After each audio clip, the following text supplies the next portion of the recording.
श्री कृष्ण सा। आप सभी का मेरे चैनल पर स्वागत है। आइए सुनते हैं पद्म पुराण में वर्णित एक और कथा, गणेश और कार्तिकेय जी का जन्म तथा कार्तिकेय जी द्वारा तारकासुर का वध। कुलसत्य जी कहते हैं, राजन, तदंतर भगवान शंकर पार्वती देवी के साथ नगर के रमणीय उद्यानों तथा एकांत वनों में विहार करने लगे। देवी के प्रति उनके हृदय में बड़ा अनुराग था। एक समय की बात है, गिरिजा ने सुगंधित तेल और चूर्ण से अपने शरीर में उपटन लगवाया और उससे जो मैल गिरा उसे हाथ में उठाकर उन्होंने एक पुरुष की आकृति बनाई, जिसका मुंह हाथी के समान था।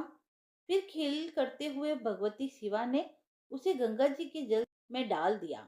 गंगा जी पार्वती को अपनी सखी मानती थी। उनके जल में पड़ते ही वह पुरुष बढ़कर विशालकाय हो गया। पार्वती देवी ने उसे पुत्र कहकर पुकारा। फिर गंगा जी ने भी पुत्र कहकर संबोधित किया। देवताओं ने गांगे कहकर सम्मानित किया। इस प्रकार गजानन देवताओं के द्वारा पूजित हुए। ब्रह्मा जी ने उन्हें गणों का आधिपत्य प्रदान किया।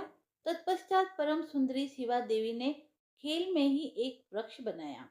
उससे अशोक का मनोहर अंकुर फूट निकला। सुंदर मुख वाली पार्वती ने उसका मंगल संस्कार किया। तब इंद्र के पुरोहित बृहस्पति आदि ब्राह्मणों, देवताओं तथा मुनियों ने कहा, देवी बताइए, वृक्षों के पौधे लगाने से क्या फल होगा? यह सुनकर पार्वती देवी का शरीर हर्ष से पुलकित हो उठा। वे अत्यंत कल्याणमय वचन बोली, जो विज्ञ पुरुष ऐसे गांव में जहां जल का अभाव हो कुआं बनवाता है, वह उसके जल की जितनी बूंदे हो उतने वर्ष तक स्वर्ग में निवास करता है।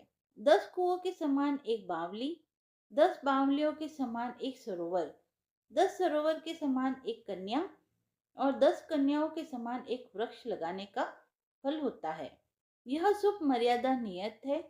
यह लोक को उन्नति के पथ पर ले जाने वाली है। माता पार्वती देवी के यो कहने पर बृहस्पति आदि ब्राह्मण उन्हें प्रणाम करके अपने अपने निवास स्थान को चले गए। उनके जाने के पश्चात भगवान शंकर पार्वती के साथ अपने भवन में गए। उस भवन में चित्त को प्रसन्न करने वाले ऊंचे ऊंचे चौबारे, अटारियां और गोपुर बने हुए थे। वेदियों पर मालाएं शोभा पा रही थी। सब और सोना जड़ा था। महल में पुष्प बिखरे हुए थे, जिनकी सुगंध से उन्मत्त होकर भ्रमरगण गुंजार कर रहे थे। उस भवन में भगवान श्री शंकर को पार्वती जी के साथ निवास करते हुए 1000 वर्ष व्यतीत हो गए। तब देवताओं ने उतावले होकर अग्नि देव को श्री शंकर जी की चेष्टा जानने के लिए भेजा। अग्नि ने तोते का रूप धारण करके, जिससे पक्षी आते जाते हैं, उसी चित्र के द्वारा शंकर जी के महल में प्रवेश किया। देवी पार्वती सैया से उतरकर कुतूहलवश एक सरोवर के तट पर गई, जो स्वर्णमय कमलों से सुशोभित था। वहां जाकर उन्होंने जल विहार किया। तदंतर वे सखियों के साथ सरोवर के किनारे बैठी और उसके निर्मल पंकजों से सुशोभित स्वादिष्ट जल को पीने की इच्छा करने लगी। इतने में ही उन्हें सूर्य के समान तेजस्विनी 6 कृतिकाएं दिखाई दी।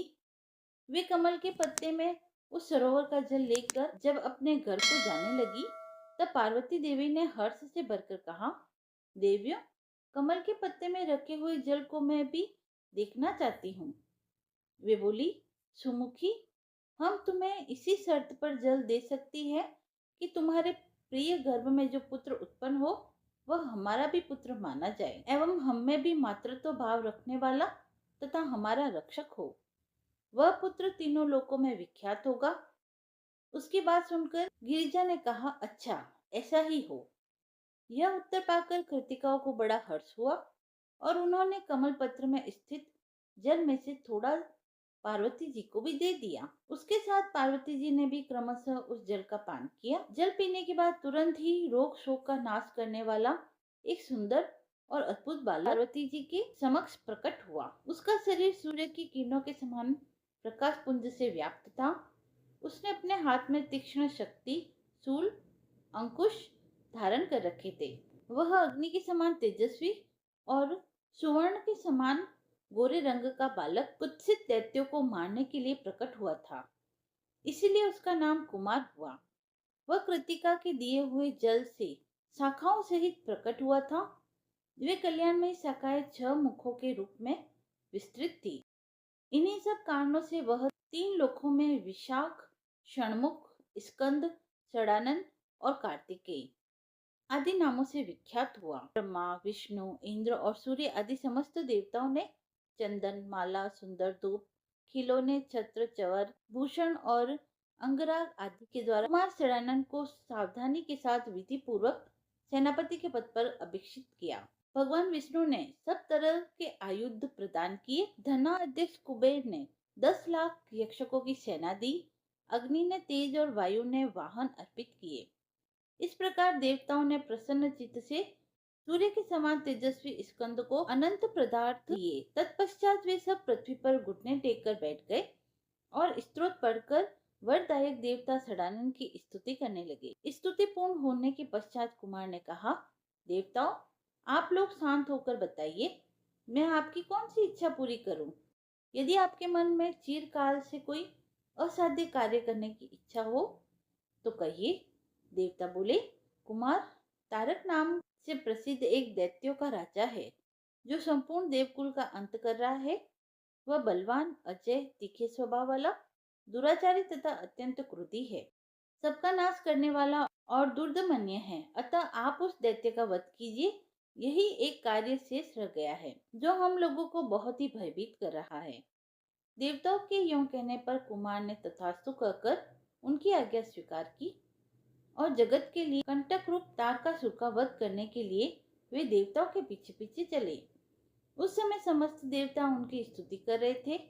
तदंतर कुमार का आश्रय मिल जाने के कारण इंद्र ने दानवराज तारक के पास अपना दूत भेजा। वहां जाकर दूत ने उस भयानक आकृति वाले दैत्य से निर्भयता पूर्वक कहा, तारकासुर, देवराज इंद्र ने तुम्हें यह कहलाया है कि देवता तुमसे युद्ध करने आ रहे हैं। तुम अपनी शक्ति भर प्राण बचाने की चेष्टा करो। यों कहकर जब दूत चला गया तब दानव ने सोचा, हो न हो इंद्र को कोई आश्रय अवश्य मिल गया है, अन्यथा वे ऐसी बात नहीं कह सकते। इंद्र मुझ पर आक्रमण करने आ रहे हैं।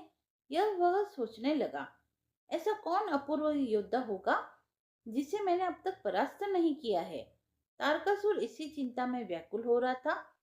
इतने में ही उसे सिद्धवंदियों के द्वारा गाया जाता हुआ किसी का यशोगान सुनाई पड़ा, जो हृदय को दुखद प्रतीत होता था, जिसके अक्षर कड़वे जान पड़ते थे। वंदीगण कह रहे थे, महासेन आपकी जय हो।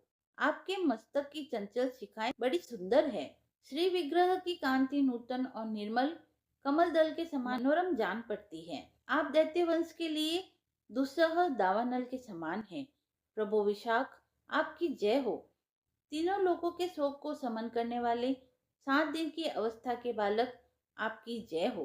संपूर्ण विश्व की रक्षा का भार वहन करने वाले दैत्य विनाशक स्कंद, आपकी जय हो। देववंदियों द्वारा उच्चारित यह विजय को सुनकर तारकासुर को ब्रह्मा जी के वचन का स्मरण हो आया। बालक के हाथ से वध होने की बात याद करके वह धर्म विध्वंसी दैत्य शोकाकुल हृदय से अपने महल के बाहर निकला। उस समय बहुत से वीर उसके पीछे पीछे चल रहे थे। कालनेमी आदि दैत्य भी थर्रा उठे। उनका हृदय भयभीत हो गया। वे अपनी अपनी सेना में खड़े होकर व्यग्रता के कारण चकित हो रहे थे। तारकासुर ने कुमार को सामने देखकर कहा, बालक, तू क्यों युद्ध करना चाहता है? जा, गेंद लेकर खेल। तेरे ऊपर जो यह महान युद्ध की विभीषिका लादी गई है, यह तेरे साथ बड़ा अन्याय किया गया है। तू अभी निरा बच्चा है, इसलिए तेरी बुद्धि इतनी अल्प समझ रखने वाली है। कुमार बोले, तारक सुनो, यहाँ शास्त्रार्थ नहीं करना है। भयंकर संग्राम में शास्त्रों के द्वारा ही अर्थ की सिद्धि होती है। तुम मुझे शिशु समझकर मेरी अवहेलना न करो। सांप का नन्हा सा बच्चा भी मौत का कष्ट देने वाला होता है। बाल सूर्य की ओर देखना भी कठिन होता है। इसी प्रकार मैं बालक होने पर भी दुर्जय हूँ। मुझे परास्त करना कठिन है। दैत्य, क्या थोड़े अक्षरों वाले मंत्र में अद्भुत शक्ति नहीं देखी जाती? कुमार की यह बात समाप्त होते ही दैत्य ने उसके ऊपर मुदगर का प्रहार किया, परंतु उन्होंने अमोघ तेज वाले चक्र के द्वारा उस भयंकर अस्त्र को नष्ट कर दिया। तब देवताओं ने लोहे का भिंदीपाल चलाया, किंतु कार्तिकेय ने उसको अपने हाथ में पकड़ लिया। इसके बाद उन्होंने भी दैत्य को लक्ष्य करके भयानक आवाज करने वाली गदा चलाई। उसकी चोट खाकर वह पर्वतकाय दैत्य तिलमिला उठा। अब उसे विश्वास हो गया कि यह बालक दुष्यय तथा दुर्जय वीर है। उसने बुद्धि से सोचा, अब निसंदेह मेरा काल आ पहुंचा है। उसे कंपित होते देख कालनेमी आदि सभी दैत्यपति संग्राम में कठोरता धारण करने वाले कुमार को मारने लगे, परंतु महातेजस्वी कार्तिकेय को उनके प्रहार और विभीषिकाएं छू भी न सकी। उन्होंने दानव सेना को अस्त्र शस्त्रों से विदीर्ण करना आरंभ किया। उनके अस्त्रों का कोई निवारण नहीं हो पाता था। उनकी मार खाकर कालनेमी आदि देव शत्रु युद्ध से विमुख होकर भाग चले। इस प्रकार जब दैत्यगण आहत होकर चारों ओर भाग गए और किन्नरगण विजय गीत गाने लगे, उस समय अपना उपहास जानकर तारकासुर क्रोध से अचेत सा हो गया। उसने तपाए हुए सोने की कांति से सुशोभित गदा लेकर कुमार पर प्रहार किया और विचित्र बाणों से मारकर उसके वाहन मयूर को युद्ध से भगा दिया। अपने वाहन को रक्त बहाते हुए भागते देख कार्तिकेय ने स्वर्ण भूषित निर्मल शक्ति हाथ में ली और दानवराज तारक से कहा, खोटी बुद्धि वाले दैत्य, खड़ा रहे, जीते जी इस संसार को भर आंख देख ले। अब मैं अपनी शक्ति के द्वारा तेरे प्राण ले लेता हूँ, तू अपने कुकर्म को याद कर। यह कहकर कुमार ने दैत्य के ऊपर शक्ति का प्रहार किया। कुमार की भुजा से छुटी हुई वह शक्ति केयूर की खन खनाहट के साथ चली और दैत्य की छाती में, जो वज्र और गिरिराज के समान कठोर थी, जा लगी। उसने तारकासुर के हृदय को चीर डाला और वह दैत्य निष्प्राण होकर प्रलयकालीन पर्वत के समान धरती पर गिर पड़ा।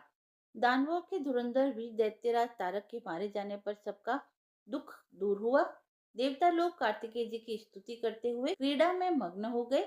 उनके मुख पर मुस्कान छा गई।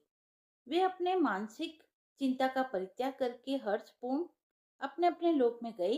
सबने कार्तिकेय जी को वरदान दिया। देवता बोले, जो परम बुद्धिमान मनुष्य कार्तिकेय जी के संबंध रखने वाली इस कथा को पढ़ेगा, सुनेगा या सुनाएगा, वह यशस्वी होगा, उसकी आयु बढ़ेगी, वह सौभाग्यशाली, श्री संपन्न, कांतिमान, सुंदर, समस्त प्राणियों से निर्भय तथा दुखों से मुक्त होगा। कथा समाप्त हुई। यदि आपको यह कथा पसंद आई हो तो आप मेरे चैनल को लाइक, शेयर एंड सब्सक्राइब करें। धन्यवाद।